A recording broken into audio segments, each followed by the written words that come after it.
السلام عليكم ورحمة الله وبركاته. إن الحمد لله نحمده ونستعينه ونستغفره ونعوذ بالله من شرور أنفسنا ومن سيئات أعمالنا. من يهده الله فلا مضل له ومن يضلله فلا هادي له، وأشهد أن لا إله إلا الله وأشهد أن محمدا عبده ورسوله. قال النبي صلى الله عليه وسلم: رب صائم ليس له من صيامه إلا الجوع، ورب قائم ليس له من قيامه إلا السحر. رواه ابن ماجہ في سننه وصححه الألبانی رحمہ اللہ. سامعین کرام، آپ کے سامنے رسول اللہ صلی اللہ علیہ وسلم کی ایک حدیث پڑھی گئی ہے، جس میں رسول اللہ صلی اللہ علیہ وسلم کا فرمان ہے کہ رب صائم لیس لہ من صیامہ الا الجوع، کہ بہت سے روزے دار ایسے ہیں جن کو ان کے روزے سے سوائے بھوک اور پیاس کے کچھ حاصل نہیں ہو پاتا. وَرُبَّ قَائِمٍ لَيْسَ لَهُ مِنْ قِيَامِهِ إِلَّا السَّحْرُ، اور بہت سے قیام اللیل کرنے والے ایسے افراد موجود ہیں، ایسے بندے موجود ہیں جن کو شب بیداری اور جاگنے کے سوا کچھ حاصل نہیں ہو پاتا. میرے اسلامی بھائیوں، ماؤں اور بہنوں، اس حدیث کے اندر رسول اللہ صلی اللہ علیہ وسلم نے آداب روزہ کے متعلق روزے داروں کی رہنمائی کی ہے. سامعین کرام، آپ لوگوں کو معلوم ہونا چاہیے کہ روزہ اللہ کا قرب پیدا کرنے والی عبادتوں میں سے ایک بہترین عبادت ہے. اللہ تعالیٰ نے دلوں کو گناہوں سے پاک و صاف کرنے اور اپنے بندوں کو خیر کا عادی بنانے کے لیے روزے کو مشروع قرار دیا ہے. اس لیے روزے دار کو ایسے اعمال سے بچنا چاہیے جن سے اس کا روزہ خراب ہو سکتا ہو، تاکہ وہ رمضان المبارک کے مقدس ایام میں وہ اپنے روزے سے فائدہ اٹھا سکے اور وہ تقوی اور پرہیزگاری بھی حاصل کر سکے، جو روزے کا اصل مقصد بھی ہے، جس کو اللہ رب العزت نے اپنے قرآن کے اندر بیان کیا ہے. اللہ رب العزت کا فرمان ہے کہ یا ایھا الذین آمنوا کتب علیکم الصیام کما کتب علی الذین من قبلکم لعلکم تتقون، کہ اے ایمان والو، تم پر روزے فرض کیے گئے ایسے ہی جیسے تم سے پہلے کے لوگوں پر فرض کیے گئے تھے، تاکہ تم متقی بن جاؤ اور تقوی اختیار کرنے کی کوشش کرو. سامعین کرام، روزہ صرف کھانے پینے سے رک جانے کا نام نہیں، بلکہ کھانے پینے اور ان تمام چیزوں سے رک جانے کا نام ہے جن سے اللہ نے روکا ہے. اگرچہ ان چیزوں سے تمام مہینوں اور تمام دنوں میں رکنا ضروری ہے، مگر رمضان کے مہینے میں روزہ رکھنے کے ساتھ ان تمام چیزوں سے رکنا زیادہ ضروری ہے. روزہ انسان کو کھانے پینے سے روک دیتا ہے، جبکہ ان دو چیزوں پر انسانی زندگی کا دار و مدار ہے. روزہ انسان کو جنسی خواہشات سے روک دیتا ہے، جبکہ انسانی جسم کے لیے اس میں شدید لذت موجود ہے. لہذا روزے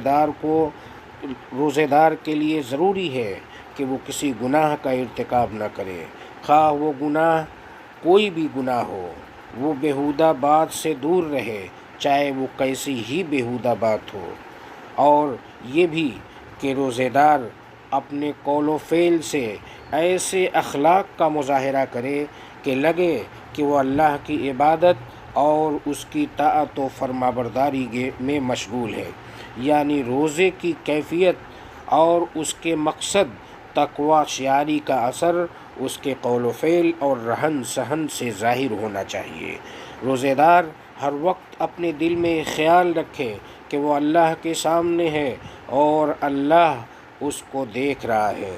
وہ روزے کی حالت میں کسی بھی قول و فعل سے پہلے سوچے کہ آیا اس کا یہ قول و فعل اس کے روزے سے مناسبت رکھتا ہے یا نہیں، اللہ تعالیٰ اس کے اس قول و فعل سے راضی ہوگا بھی یا نہیں ہوگا، جبکہ وہ اللہ رب جل شانہ کے سامنے اس کی عبادت و بندگی میں مشغول ہے۔ اگر ایسا نہیں ہو سکا تو اس کا شمار لا قدر اللہ نہ کرے ان روزے داروں کے زمرے میں ہوگا جن کے بارے میں اللہ کے رسول صلی اللہ علیہ وسلم کا فرمان ہے کہ رب صائم لیس لہ من صیامہ الا الجوع،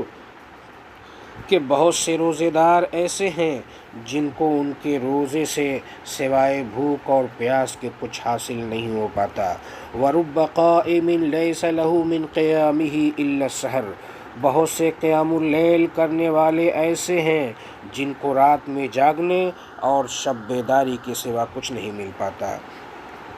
اس لیے روزے دار جو روزہ دار چاہے کہ اس کا روزہ اس کے لیے ڈھال بنے اور باب الریان سے اسے جنت میں داخلہ نصیب ہو، تو اسے چاہیے کہ وہ ہر قسم کی گناہوں، برائیوں اور روزے کے منافی اعمال سے اپنے روزے کی حفاظت کرے۔ اسی طریقے سے جیسا کہ چھٹے درس میں الصوم جنہ کہ روزہ ایک ڈھال ہے، اس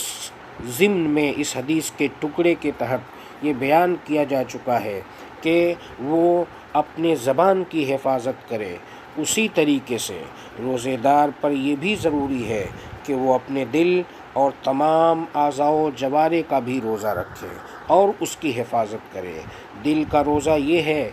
کہ وہ ہر وقت اپنے دل کو فاسد خیالات،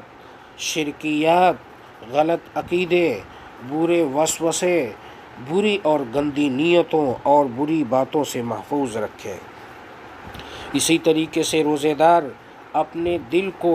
حسد کرنے سے محفوظ رکھے، اس لیے کہ اللہ کے رسول صلی اللہ علیہ وسلم کا فرمان ہے کہ کسی مومن بندے کے دل میں ایمان اور حسد اکٹھا نہیں ہو سکتے۔ اس حدیث کے اندر اللہ کے رسول صلی اللہ علیہ وسلم نے اس امت کے افراد کی یہ رہنمائی کی ہے کہ وہ مومن آدمی، وہ امت محمدیہ کا فرد جو ایمان رکھتا ہو، وہ اپنے دل کو حسد سے دور رکھے، اس لیے کہ کسی بندے مومن کے دل میں ایمان اور حسد اکٹھا نہیں ہو سکتے۔ اگر ایمان ہے تو حسد نہیں ہوگا، اور اگر کسی شخص کے دل کے اندر حسد موجود ہے تو اس کا مطلب یہ ہے کہ اس کے دل کے اندر ایمان کی کمی ہے۔ اسی طریقے سے روزے دار کو چاہیے کہ وہ اپنے دل کو بغض اور بخل اور اسی طریقے سے تکبر سے بھی دور رکھے، اس لیے کہ اللہ کے رسول صلی اللہ علیہ وسلم کا فرمان ہے کہ جس شخص کے دل میں رائی کے دانے کے برابر تکبر ہو وہ جنت میں نہیں داخل ہو سکتا۔ میرے اسلامی بھائیوں، ایک مومن آدمی تو نہایت ہی متواضع اور بہت ہی انکساری کرنے والا ہوتا ہے، وہ اکڑ کر کے نہیں چلتا۔ اسی لیے اللہ کے نبی صلی اللہ علیہ وسلم نے اس حدیث کے اندر بیان کیا کہ جس شخص کے دل کے اندر رائی کے دانے کے برابر بھی اگر گھمنڈ اور تکبر اور فخر و غرور ہو تو وہ جنت میں داخل نہیں ہو پائے گا۔ اسی طریقے سے روزے دار اپنی آنکھوں کا روزہ رکھے، وہ اس طریقے سے کہ وہ اپنی آنکھوں کو اللہ کی حرام کردہ اور اسی طریقے سے بے حیائیوں کو دیکھنے سے محفوظ کر لے اور بچا لے۔ وہ اس کی آنکھیں اجنبیہ عورتوں کی طرف نہ دیکھیں۔ اگر اس کی روزے دار کی اور اسی طریقے سے مومن کی نظر کسی اجنبی عورت کی طرف پڑ جائے تو اللہ کے رسول صلی اللہ علیہ وسلم نے بیان کیا ہے کہ وہ فوراً اپنی نظر کو اس کی طرف سے ہٹا لے۔ اسی طریقے سے روزے دار کا کان بیہودہ اور گندی باتوں کے سننے سے روکا رہے، ایسے گانے سننے سے روکا رہے جو رذالت اور برائی کی طرف بلاتے ہیں، غیبت اور چغلی اور جھوٹی باتوں کے سننے سے روکا رہے۔ ایسے ہی اللہ رب العالمین کے غیظ و غضب کو دعوت دینے والی باتوں اور اس کی حرام کردہ چیزوں کو سننے سے بھی رکا رہے، اس لیے کہ قیامت کے روز ان تمام اعضاء کے بارے میں سوال کیا جائے گا۔ فرمان الہی ہے کہ ان السمع والبصر والفؤاد کل اولئک کان عنہ مسئولا، کہ کان، آنکھ اور دل، ان میں سے ہر ایک کے بارے میں سوال کیا جائے گا، اور ہر ایک سے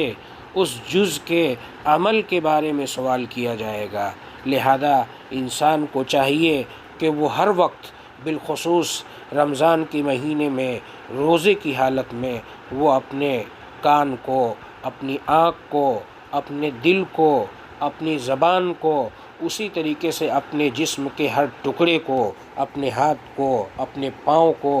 برائیوں سے محفوظ رکھے،